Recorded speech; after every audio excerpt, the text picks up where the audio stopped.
Welcome बच्चों। आज ये जो आपका टॉपिक है वो radius of path of charge particle है entering perpendicularly in magnetic field. Magnetic field में जब कोई चार्ज पार्टिकल इंटर करता है तो उसकी रेडियस का जो फार्मूला होता है वो r equal to mv by q b होता है। mv को हम p लिख सकते हैं, p बाई क्यू बी, और p जो होता है लीनियर मोमेंटम है √2m k लिखा जा सकता है अपॉन क्यू बी। और ये फिर 2m k को क्यू वी कब लिखा जाता है? जब काइनेटिक एनर्जी प्रोवाइड करने के लिए चार्ज पार्टिकल को v वोल्टेज से एक्सेलरेट कराया जाता है, तब काइनेटिक एनर्जी का फार्मूला q इंटू वी हो जाता है। इस तरह से इतने फार्मूले हमारे पास मिल जाते हैं। ठीक, तो यहाँ पर अगर v कांस्टेंट हो जाएगा और b कांस्टेंट हो जाए, यानी एक ही स्पीड से दो चार्ज पार्टिकल एक ही मैग्नेटिक फील्ड के परपेंडिकुलर इंटर कर रहे हों, तब यहाँ पे r जो हो जाएगा वो m को नीचे ले जाओगे तो q बाई m हो जाएगा, यानी r inversely proportional to q by m हो जाता है। इस तरह से चार्ज टू मास रेशियो के इन्वर्सली प्रोपोर्शनल टू पाथ की रेडियस हो जाती है। कब? जबकि एक ही स्पीड से चार्ज पार्टिकल इंटर कर रहे हों एक ही मैग्नेटिक फील्ड में। इस तरह से q बाई m अगर हम देखते हैं, अल्फा का सबसे कम होता है, प्रोटॉन का उससे ज़्यादा, और इलेक्ट्रॉन का q बाई m सबसे ज़्यादा होता है। तो अगर इलेक्ट्रॉन, प्रोटॉन और अल्फा तीनों एक ही स्पीड से एक ही मैग्नेटिक फील्ड के परपेंडिकुलर इंटर करें तो सबसे ज़्यादा जो रेडियस होगी वो उसकी होगी जिसका q बाई m सबसे कम होगा। तो अल्फ़ा का यहाँ पर आंसर होगा कि अल्फ़ा की रेडियस सबसे ज़्यादा होगी क्योंकि q बाई m उसका सबसे कम है, और इलेक्ट्रॉन का q बाई m सबसे ज़्यादा है तो इसकी रेडियस सबसे कम होगी। ठीक, तो अगर एक ही स्पीड से इंटर कर रहे हैं तो r1 अपान r2 पार्टिकल की रेडियस का रेशियो अगर पूछा गया एक ही स्पीड से तो v कांस्टेंट हो जाएगा, b कांस्टेंट हो जाएगा, तो r1 upon r2 equal to हो जाएगा m1 by m2 into q2 by q1। अगर एक ही मोमेंटम और एक ही मैग्नेटिक फील्ड में इंटर कर रहे हैं तो r1 upon r2 equal to p constant हो जाएगा, b कांस्टेंट हो जाएगा, तो q2 बाई q1। अगर एक ही काइनेटिक एनर्जी से जा रहे हों और एक ही मैग्नेटिक फील्ड में तो अंडर रूट के अंदर हो जाएगा m1 बाई m2 और इनटू आउटसाइड क्या हो जाएगा q2 बाई q1। एक ही पोटेंशियल डिफरेंस है और एक ही मैग्नेटिक फील्ड में है तो v और b कट जाएगा, ठीक है ना, और 2 भी कट जाएगा तो अंडर रूट क्या हो जाएगा m1 q1 अपान m2 q2 इंटू बाहर q2 उल्टा हो जाएगा q2 बाई q1। तो इस तरह से ये एक पोर्शन बड़ा इंपॉर्टेंट आपका हो गया। अगला जो पोर्शन है इसी तरह से मिलते जुलते क्वेश्चन आते हैं, लेकिन वो डी ब्रागली वेवलेंथ का क्वेश्चन आता है। तो डी ब्रागली वेवलेंथ क्या होती है? लैम्डा डी इक्वल टू होता है h अपान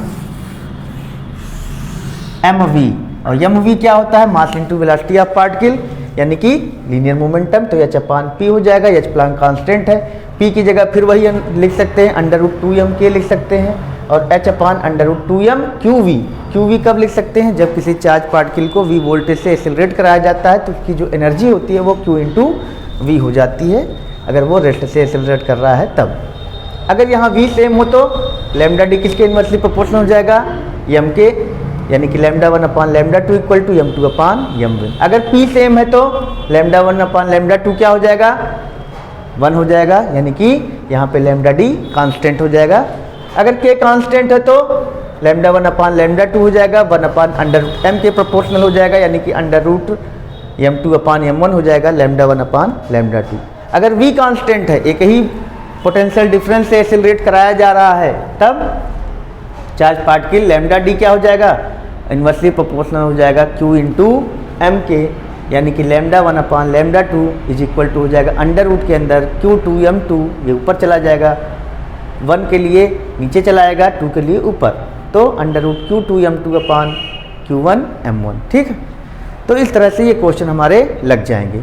अगर हमको कहा जाएगा कि एक प्रोटॉन और एक अल्फा पार्टिकल एक ही काइनेटिक एनर्जी पजेस किया है तो किसकी डी ब्रागली वेवलेंथ ज़्यादा होगी?